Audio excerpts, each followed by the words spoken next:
Iran में अब लोगों का आंदोलन क्रांति में तब्दील हो चुका है। जी हाँ, रेवोल्यूशन, क्रांति। आर्थिक संकट में फंसे ईरानियों ने खमेनाई को उखाड़ फेंकने का झंडा बुलंद किया हुआ है और तेहरान में विरोध की इस आग में अमेरिका जमकर पेट्रोल डाल रहा है। एक तरफ ट्रंप है तो दूसरी तरफ खमेनाई। ट्रंप की विरोधियों की आवाज को ट्रंप लगातार बुलंद कर रहे हैं तो खमेनाई विरोध की आग बुझाने में लगे हुए हैं। खमेनाई का मैसेज साफ है, अगर किसी ने भी उनके खिलाफ बगावत की तो उसे सरेआम फांसी पर लटका दिया जाएगा। अब 26 साल के इस शख्स को ध्यान से देखिए। इसका नाम है इरफान सुल्तानी। इरफान को फांसी पर लटकाने की तैयारी इस वक्त खमेनाई की हुकूमत कर रही है।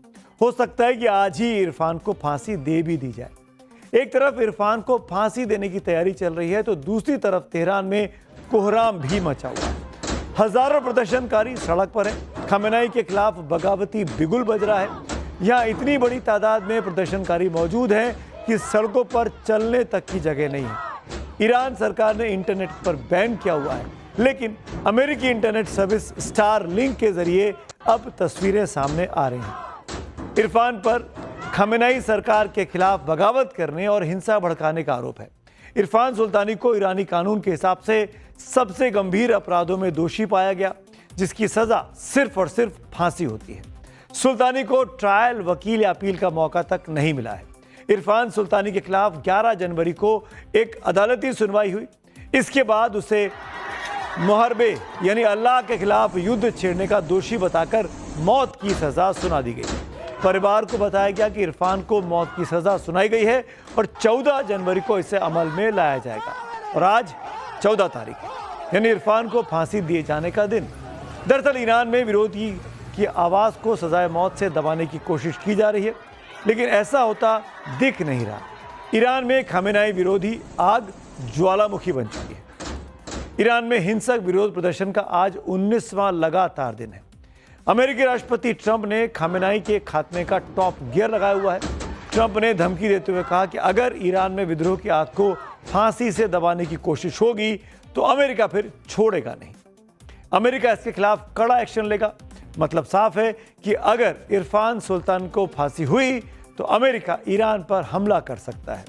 वैसे भी ट्रंप लगातार ईरान पर हमले की धमकी दे रहे हैं, हमले की तैयारी की बात कर रहे हैं और समय पर हमले की धमकी देते देते कई सारे बयान उनके बीते दिनों में आ भी चुके हैं।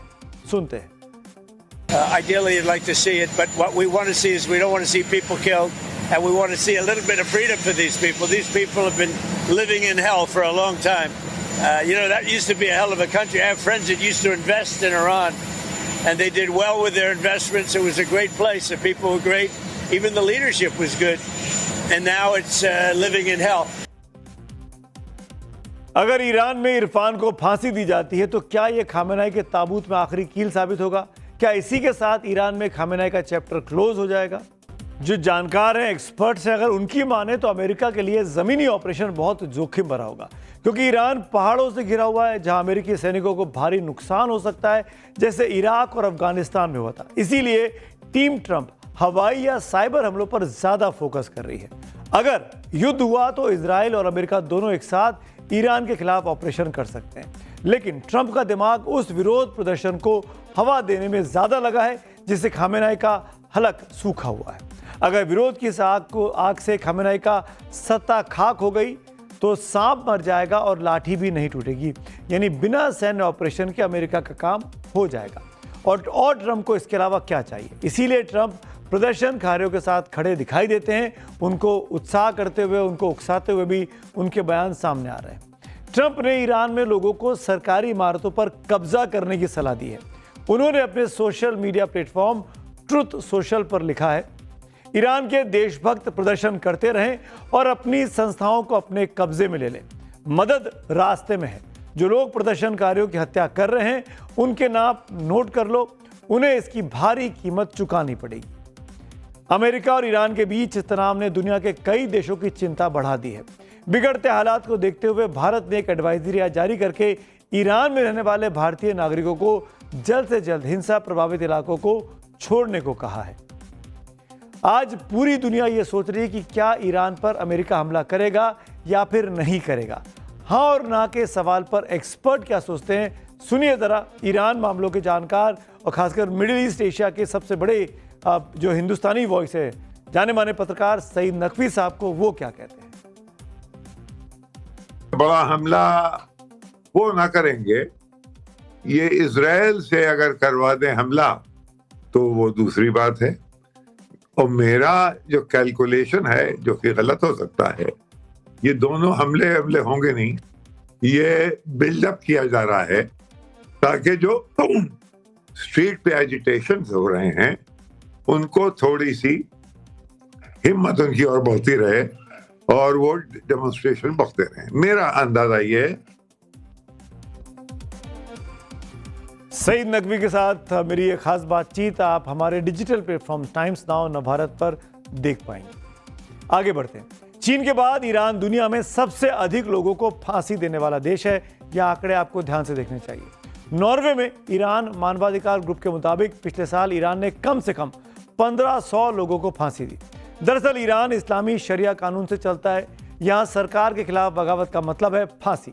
वैसे तो ईरान में सार्वजनिक फांसी आम है। सामूहिक बलात्कार, बच्चों की हत्या, डकैती और मादक पदार्थों की तस्करी जैसे जघन्य अपराधों में दोषी पाए जाने पर फांसी की सजा सुनाई जाती है। लेकिन इस बार ईरान पर अमेरिका की टेढ़ी नजर है। तेहरान का लाइव टेलीकास्ट ट्रंप खुद देख रहे हैं। ईरान में बदलाव की इस क्रांति में 12,000 प्रदर्शनकारियों की हत्या का दावा किया जा रहा है। ईरान से जुड़े मामलों को कवर करने वाली ब्रिटिश वेबसाइट ईरान इंटरनेशनल ने दावा किया कि ये हत्याएं पिछले 17 दिनों में हुई हैं और इसे ईरान के आधुनिक इतिहास में अब तक का सबसे बड़ा हत्याकांड बताया गया है। लेकिन रॉयटर्स ने ईरानी अधिकारियों के हवाले से मरने वालों की तादाद 2000 के आसपास बताई है। दावा किया गया कि ज्यादातर हत्याएं रिवॉल्यूशनरी गार्ड्स और बसीज फोर्स ने गोली मारकर की हैं और यह सब खमेनाई के आदेश पर हुआ। इन्हीं आंकड़ों से अमेरिका ईरान की मौजूदा सरकार को दुनिया में अलग थलग अब करना चाहता है। इसीलिए ईरान पर ट्रंप शिकंजा दिनों दिन कसते जा रहे हैं। ट्रंप किसी भी कीमत पर खमेनाई को छोड़ने के लिए तैयार नहीं दिखते। कुल मिलाकर अमेरिका के चक्रव्यूह में ईरान पूरी तरीके से फंसता हुआ दिख रहा है। ट्रंप ने ईरानी अधिकारियों के साथ अपनी सभी बैठकें रद्द कर दी हैं। यह फैसला ईरान में चल रहे बड़े विरोध प्रदर्शनों के चलते लिया गया है। दरअसल खमेनाई का दुश्मन नंबर 1 अमेरिका में बैठा हुआ है और वो है रजा पहलवी। रजा पहलवी 1979 की इस्लामिक क्रांति में सत्ता से हटाए गए शाह के बेटे हैं और फिलहाल अमेरिका में रहकर ईरानी विपक्ष का नेतृत्व कर रहे हैं। उन्हें पूंजीवाद और आधुनिकीकरण का समर्थक माना जाता है, जबकि आयतुल्लाह खमेनाई इस्लामीकरण का चश्मा पहनकर शासन चला रहे हैं। उनकी इसी सोच से ईरान आज बर्बादी के कगार पर खड़ा है। इस बीच ऐसी खबर है कि व्हाइट हाउस के विशेष दूत स्टीव विटकॉफ और रजा पहलवी के बीच एक सीक्रेट मीटिंग भी हुई है। इस बैठक में ईरान के खिलाफ एक्शन का ब्लूप्रिंट तैयार किया गया। ये बैठक इसीलिए बेहद अहम मानी जा रही है क्योंकि विरोध प्रदर्शन शुरू होने के बाद ट्रंप प्रशासन और रजा के बीच ये पहली हाई लेवल मीटिंग है। अमेरिका खमेनाई को सत्ता से बेदखल करके रजा पहलवी को ईरान की गद्दी पर बैठाना चाहता है और आजकल ट्रंप और पहलवी की भाषा एक जैसी सुनने को मिल रही है। ट्रंप के बाद पहलवी ने भी ईरानी प्रदर्शनकारियों को डटे रहने के लिए कहा है। ईरान सरेआम इरफान सुल्तानी को फांसी देगा या नहीं देगा, अमेरिका ईरान पर हमला करेगा या नहीं करेगा, ये अभी तक कुछ साफ नहीं है। लेकिन आज की रात अमेरिका के लिए, ईरान के लिए कयामत की रात है। ट्रंप की चेतावनी ने खमेनाई की नींद जरूर इन दिनों उड़ा रखी है। जो भी अपडेट होगा आपको हम लगातार आगे देखते रहेंगे। अब बढ़ते हैं आगे। आज अपने देश में मकर संक्रांति का पर्व मनाया जा रहा है और इस मौके पर हम आपको 4 तस्वीरें दिखाते हैं। पीएम मोदी आज केंद्रीय मंत्री एल मुरुगन के आवास पर आयोजित पोंगल समारोह में शामिल हुए। पीएम मोदी पोंगल का त्योहार बड़े उत्साह और श्रद्धा के साथ मनाते हुए दिखे। आपको हम तस्वीरें यहाँ पे अपनी बड़ी स्क्रीन पर बारी बारी से दिखा देते हैं। 4 तस्वीरें आपने देखी। पीएम मोदी ने एक रंगारंग कार्यक्रम में भी शिरकत किया, वहाँ पारंपरिक रीति रिवाजों के अनुसार पूजा अर्चना की। अगली तस्वीर प्राइम मिनिस्टर के बाद में दिखाना चाहूँगा। ये पटना की तस्वीर है जहाँ 7 महीने पहले जिस बेटे को पार्टी से निकाला था, आज उसी के घर पर लालू यादव पहुंचे और तेज प्रताप यादव के आवास पर आयोजित दही चूड़ा भोज में खुद शामिल हुए। लेकिन तेजस्वी और मां राबड़ी देवी तेज प्रताप के घर पर नहीं दिखाई दिए। तीसरी तस्वीर अब आपको दिखा देते हैं। ये अहमदाबाद से हमारे पास आई है, जहां पर गृह मंत्री अमित शाह ने आज जगन्नाथ मंदिर में पूजा अर्चना की, आरती में शामिल हुए और उसके बाद अपनी कॉन्स्टिट्यूंसी नारायणपुरा में उत्तरायण पतंग महोत्सव में हिस्सा लिया और पतंग भी उड़ाई। और चौथी तस्वीर दिल्ली की है, जहां पर बीजेपी के नए अध्यक्ष नितिन नवीन ने दही चूड़ा कार्यक्रम में शिरकत किया। और अब बात करेंगे आज के पब्लिक व्यू की। रोज की तरह मैं आपके सामने जनता का व्यू जरूर रखते हैं, पब्लिक क्या कह रही है। अशोक मिश्रा का ये ट्वीट है, केंद्रीय और उसकी एजेंसियों से खींचतान में केजरीवाल दिल्ली हार गए, ममता बनर्जी सबक क्यों नहीं लेती। ये टीएमसी वाली खबर पर रिएक्ट कर रहे हैं। अगला पब्लिक व्यू देख लेते हैं, ये रूपेश रंजन का है। पुरातन का सम्मान करते हुए क्या काशी का विकास नहीं हो सकता? जब स्थानीय लोग ही नाराज हैं तो विकास किसके लिए हो रहा है? तो आप समझ सकते हैं पब्लिक के व्यू को जगह मिलती है। आप भी हमारे शोज पर हमारी स्टोरीज पर अपनी टिप्पणियां भेजिए, हम चक्रव्यूह के शो में उसको जरूर शामिल करने की भरपूर कोशिश करेंगे। तो आज मेरे साथ इतना ही, शुक्रिया, शुभ रात्रि।